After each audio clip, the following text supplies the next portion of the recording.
के बवाल के बोली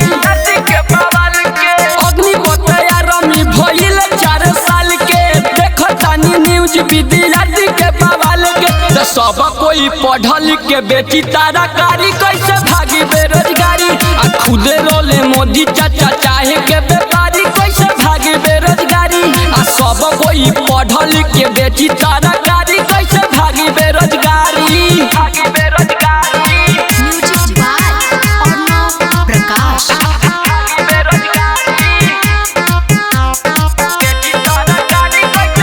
रिकॉर्डिंग स्टूडियो दिल्ली। 4 साल में कथी करी यार जवान जी अब का होइए चाचा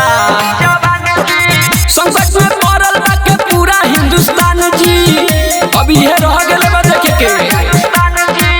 4 साल में कथी करी यार जवान जी संकट में पड़ल बा के पूरा हिंदुस्तान जी त माही बाप के बोला कैसे कारा जा उतारी कैसे भागी बेरोजगारी आ खुदे रहले मोदी चाचा चाहे के व्यापारी कैसे भागी बेरोजगारी आ सब कोई पढ़ल के बेटी तारा कारी कैसे भागी बेरोजगारी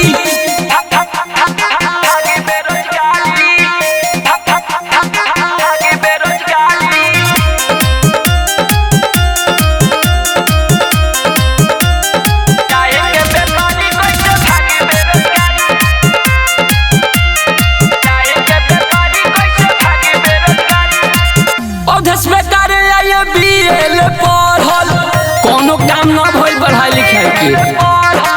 कमे उम्र में आरपी बहरा बा पड़ल एक लेके आरपी ठीक कइले बा